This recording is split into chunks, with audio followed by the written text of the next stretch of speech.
Nominee പരിപാടികളൊക്കെ ഇഷ്ടപ്പെട്ടു. നോം കൊല്ലത്തിലൊക്കെ മാത്രമേ വരുന്നു പറഞ്ഞാൽ ഇത്രയും ഗംഭീരമായ പരിപാടി എടുക്കുന്നത് എല്ലാവർക്കും നന്ദി.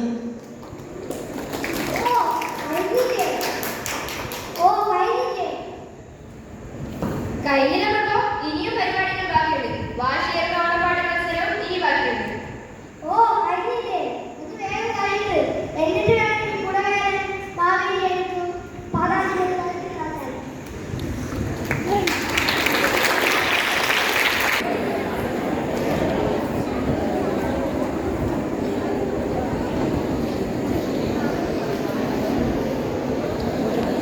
Judges, please stop 502 on stage. I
ഒരു മണിക്കൂറിലധികം നമ്മൾ വ്യത്യസ്ത കലാപരിപാടികൾ നമ്മുടെ ഈ വർഷത്തെ ഓണാഘോഷമായിട്ട് ബന്ധപ്പെട്ടിട്ട് കണ്ടുകൊണ്ടിരിക്കുകയാണ്.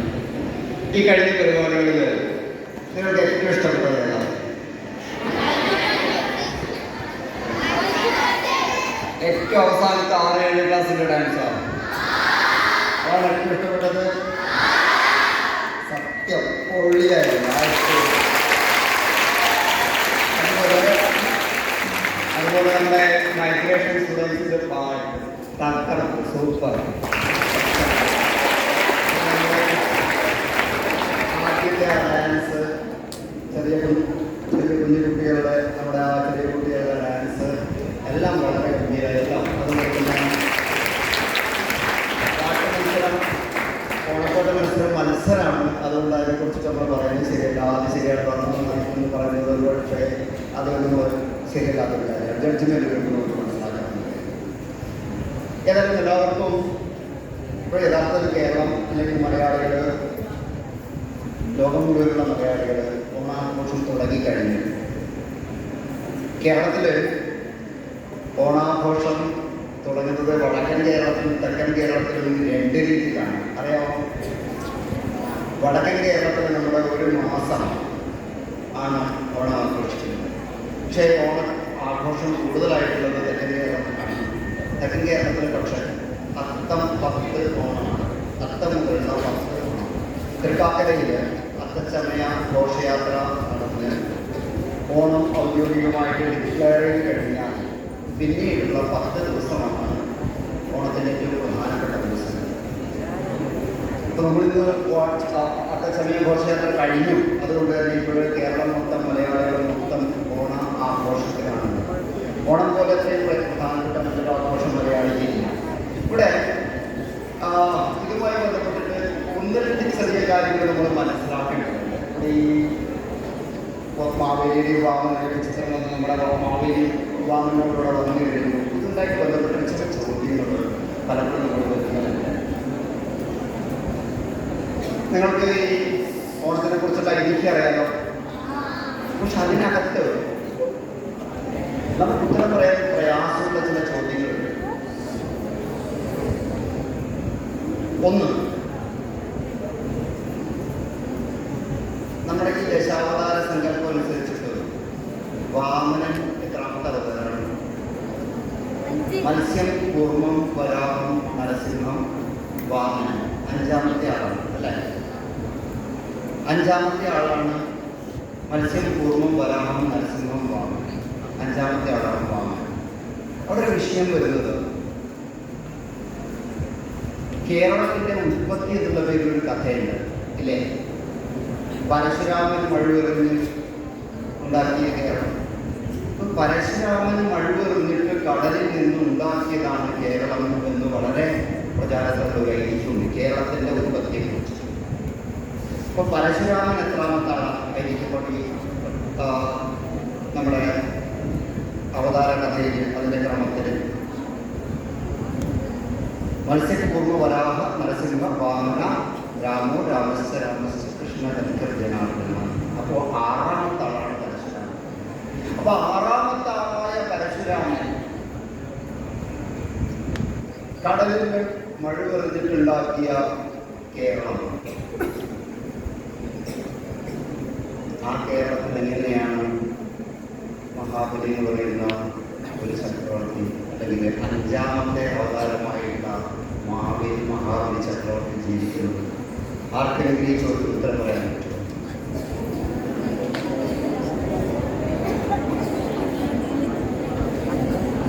ടൈം ട്രാവൽസ് എന്നൊക്കെ ടൈം മെഷീനൊക്കെ വെച്ചിട്ട് പിന്നോട്ട് പോയതാണെന്നൊക്കെ പറഞ്ഞത് പ്രശ്നമാണ്. പരശുരാമൻ ഉണ്ടാക്കിയ കേരളം, പരശുരാമ സൃഷ്ടിയാണ് കേരളം എന്ന് പറയും. പരശുരാമ സൃഷ്ടിയായ കേരളത്തിൽ അതിന് കേരളത്തിലാണ്. അപ്പൊ പരശുരാമ സൃഷ്ടിയായ കേരളത്തിൽ അതിന് മുമ്പുണ്ടായിരുന്ന വാമനൻ ഇവിടെ ഭരിച്ചിരുന്ന രാജാവിനെ ചവിട്ടി താഴ്ത്തി നോക്കിയുള്ള കഥ കുഴപ്പമുണ്ടാക്കുന്നില്ല. അതിന്റെ കാരണം പിന്നെ പറയാം. ഇപ്പൊ പറയുന്നത് കുറച്ച് അവസാനം കഴിഞ്ഞു ലാസ്റ്റാവുന്ന പറയും. അവിടെ അതൊരു വലിയ വിഷയമാണ്. നിങ്ങൾക്ക് തന്നെ നമുക്ക് ആർക്കും മറുപടി അവിടെ പറയാൻ വേണ്ടി പറ്റാത്തൊരു ചോദ്യം.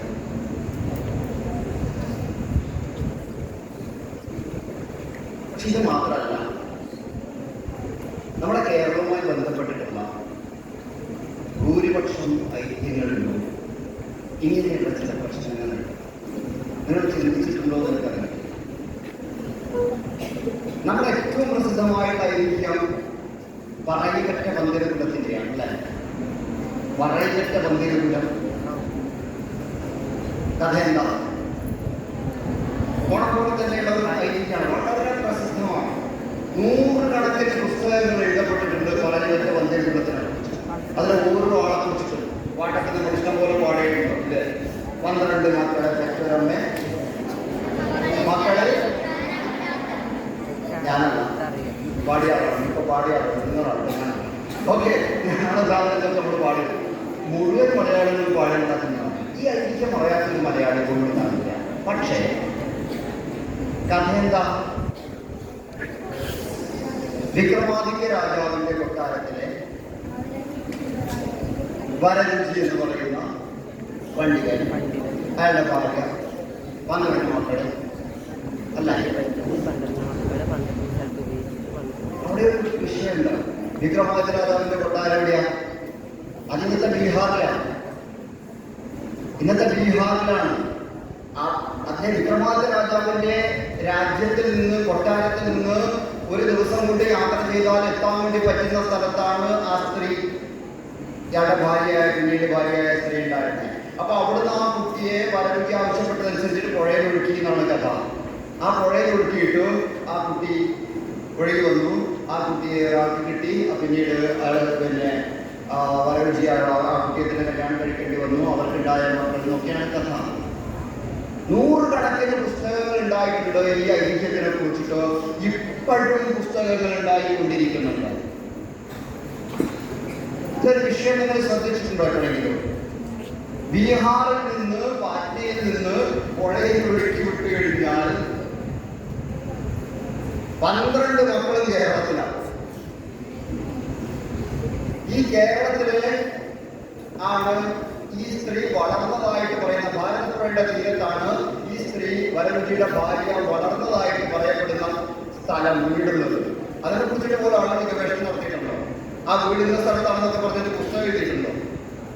പന്തിരകുലത്തിന്റെ പിന്മുറക്കാരെന്ന് പറഞ്ഞിട്ട് ഈ അടുത്ത കാലത്ത് ഇറങ്ങിയിട്ടുള്ള ഒരു പുസ്തകത്തില് ആ സ്ത്രീ വളർന്ന വീടിനെ കുറിച്ചിട്ടൊക്കെ ഡീറ്റെയിൽ ആയിട്ട് പറയുന്നത്. അപ്പൊ ചോദ്യം ഇതാണ്, ബീഹാറിൽ നിന്നൊരു കുട്ടിയെ ഒരു കുട്ടയിലാക്കിയിട്ട്, ഒരു വട്ടിയിലാക്കിയിട്ട് ഒഴുക്കി വിട്ടു കഴിഞ്ഞാൽ കേരളത്തിൽ വരെ എത്തുന്ന ആ നദി ഏതാണ്? അങ്ങനെ ഒരു നദി, ബീഹാറിലുള്ള നദി ഏതാണ്?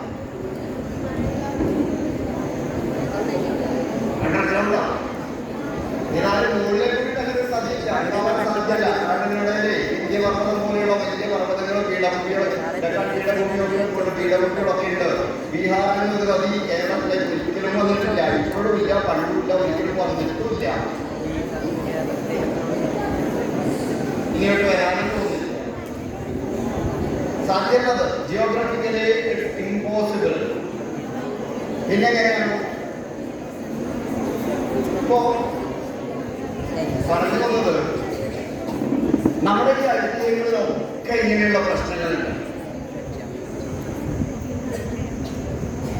പക്ഷെ ശരിക്കും നമ്മൾ ഈ ഐതിഹ്യങ്ങളും കഥകളും എവിടുന്ന് വന്നു എന്നും അന്വേഷിച്ചു പോയാൽ ഇത് മനസ്സിലാവും. ഈ ഐതിഹ്യം പറയുന്നത് ഞാനിത് കഴിഞ്ഞിട്ട് ഓണത്തിലേക്ക് പോവാം വേണ്ടി തിരിച്ചു. ഇത് കുറച്ചും കൂടി എളുപ്പത്തിൽപ്പെട്ടെന്ന് മനസ്സിലാക്കുന്നതുകൊണ്ടാണ് ഞാൻ ഈ ഐതിഹ്യം ആദ്യം പറഞ്ഞത്.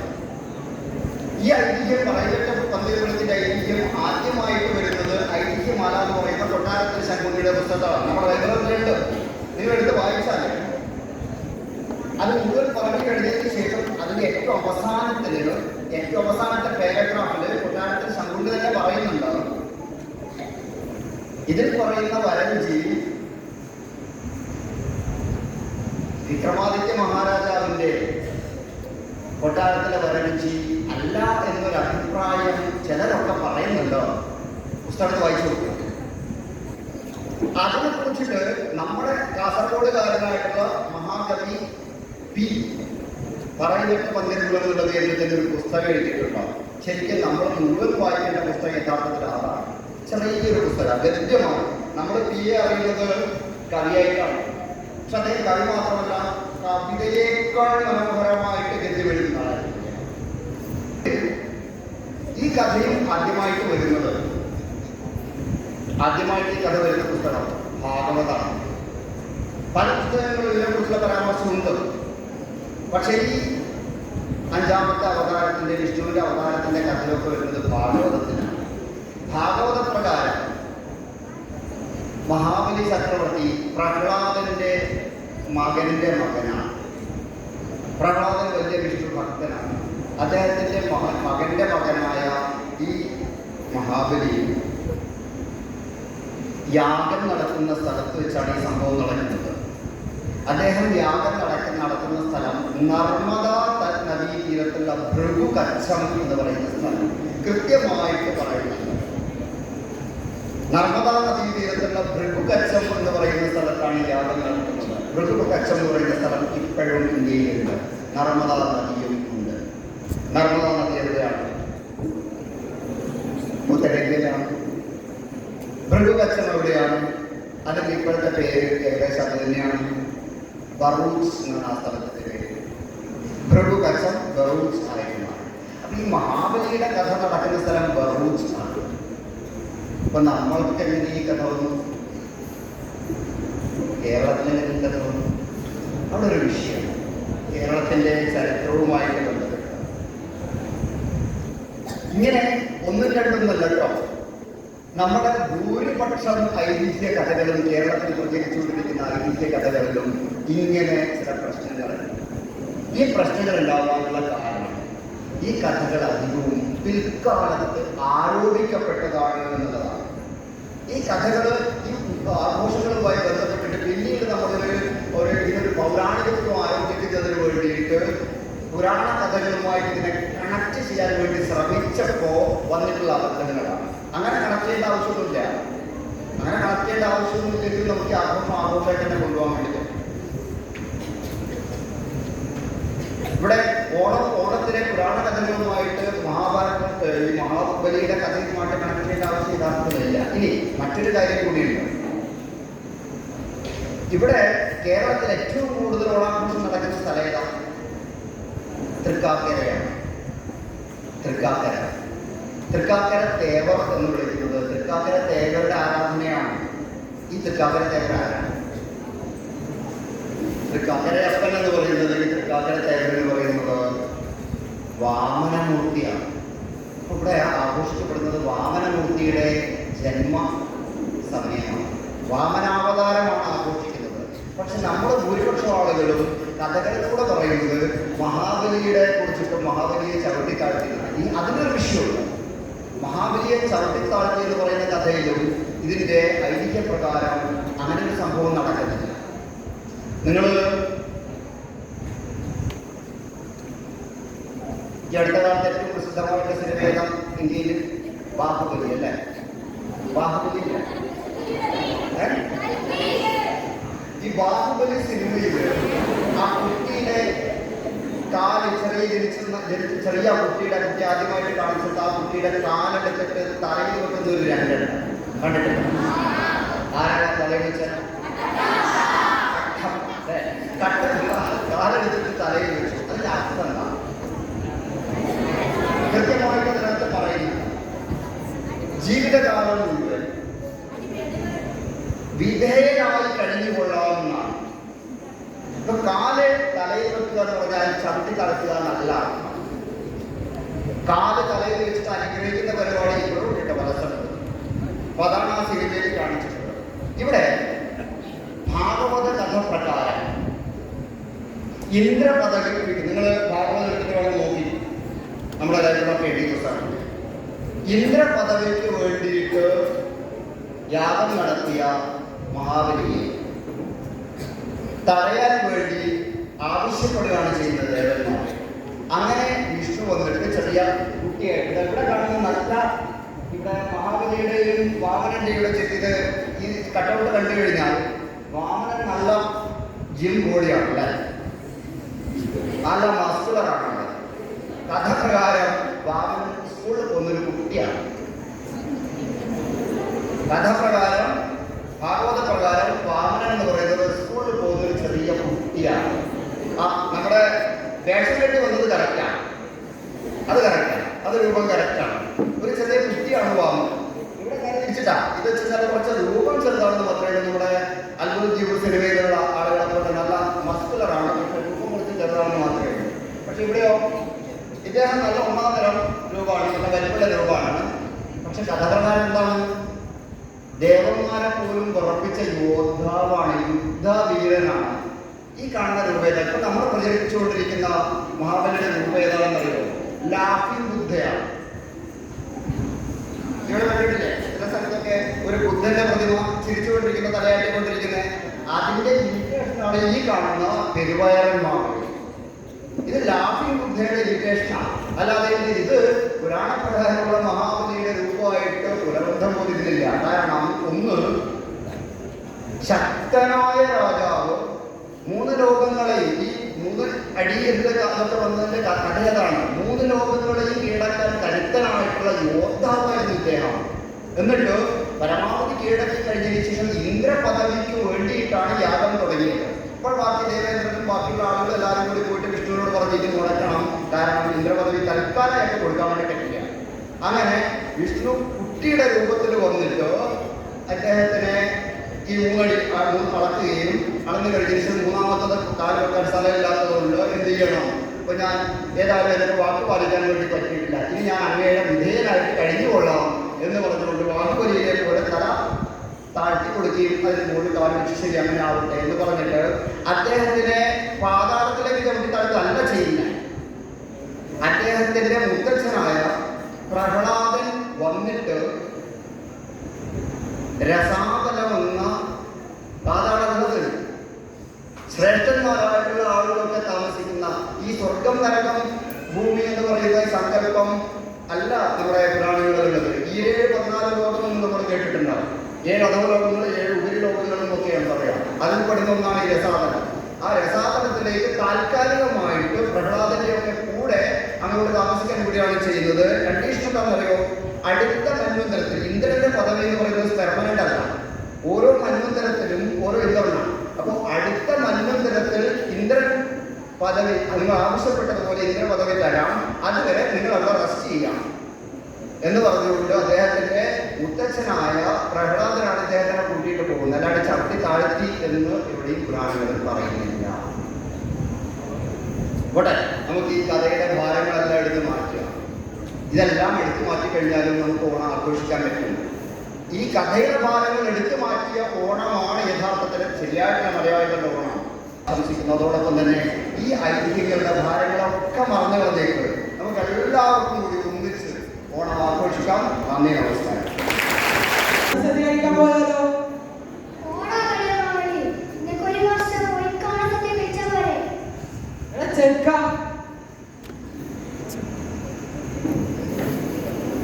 എനിക്കൊരു കാര്യം പറയാൻ പറഞ്ഞത്, എന്നെ ഈ പാടാളത്തിൽ നിന്ന് ക്ഷണിച്ച് നല്ലൊരു അനുഭവം പറഞ്ഞ പ്രിൻസിപ്പൽ സാറിനെ ഈ വേദിയിലേക്ക് ക്ഷണിച്ചുകൊള്ളുന്നു.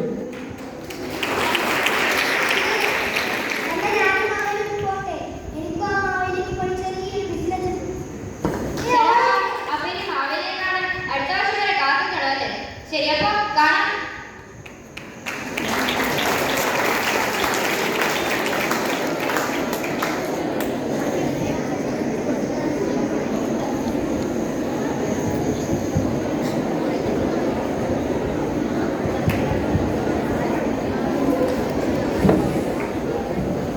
പ്രിയപ്പെട്ട എൻ്റെ സഹപ്രവർത്തകരെ, നേരത്തെ വിദ്യാർത്ഥികളെ, എല്ലാവർക്കും എൻ്റെ ശുഭസന്ധ്യ.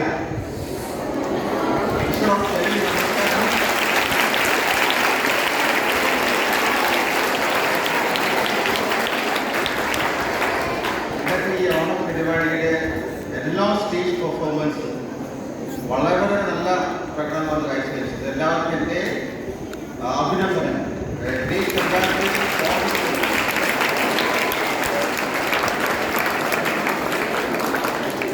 I know നിങ്ങളുടെ എക്സാമിനേഷൻ്റെ ടെൻഷനാണ്, ടീച്ചേഴ്സ് സിലബസ് കംപ്ലീഷൻ ചെയ്യാനുള്ള തിരക്കിലാണ്.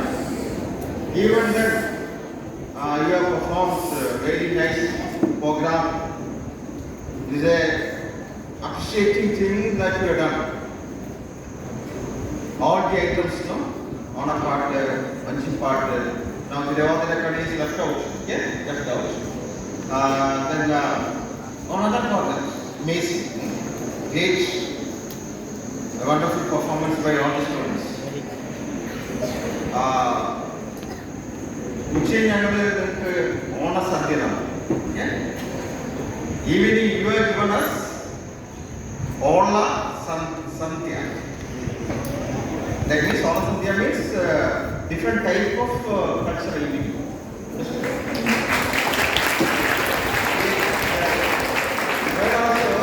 You are also connecting the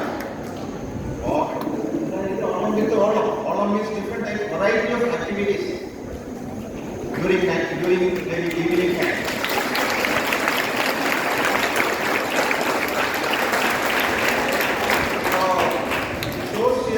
Innovative attitude, your style of picking up the things, yeah, and your intelligence. Here is salute your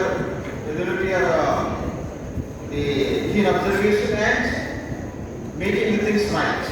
Please give that to your brain.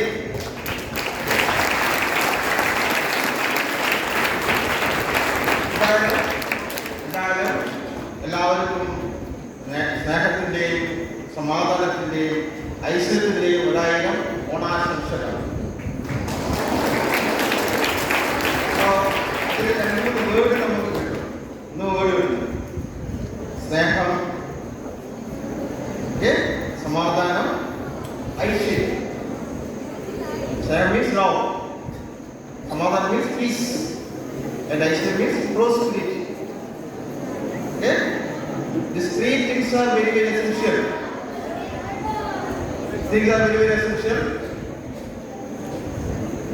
What Mahabali was doing.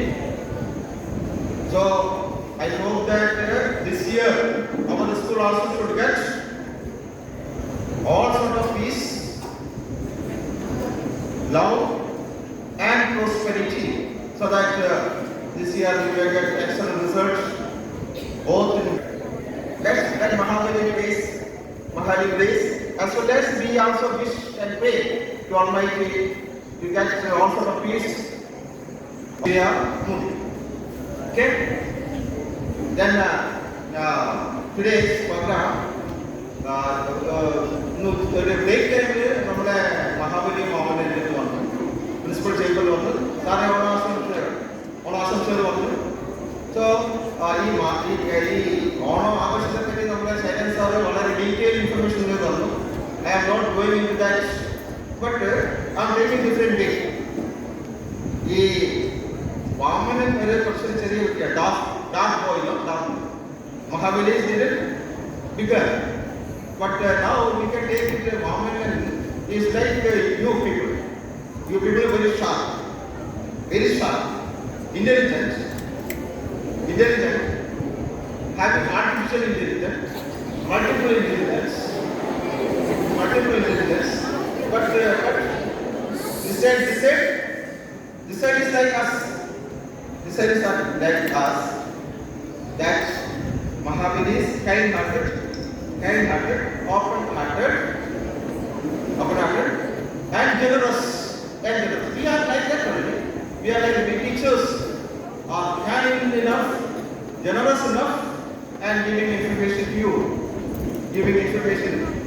knowledge giving person, and you people are just like sharp, very sharp, no? Very sharp. That incarnation of Vishnu, okay?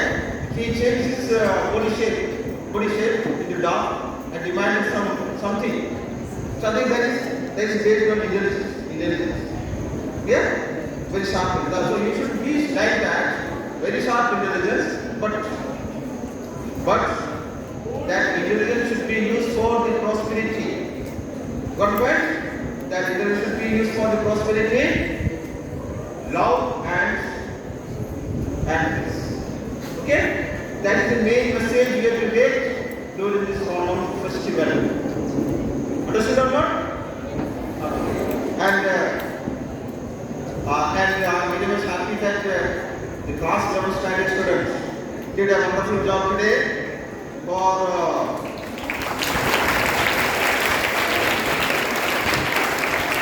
decorating the stage, for making the distribution of food. Yeah, but that you don't know what much of pain they have taken for arranging the desk benches, tables down. Very hard work. Very hard work. Doesn't mean that the class work did not do. They guided them. Okay? They guided them, and others followed. So it is a very good practical joint activity I could observe and among the adult students in a peaceful way we could distribute very delicious food together.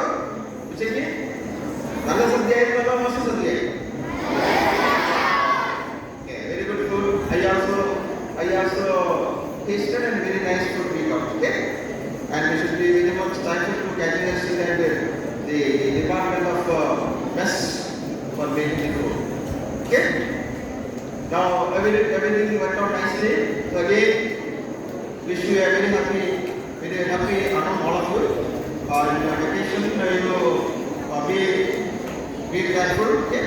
When we are doing this festival, take care of your health also, and come back with rejuvenate person with lot of energy, yeah, energy, spirit, so that we can start our second session. So thank you very much, all of you.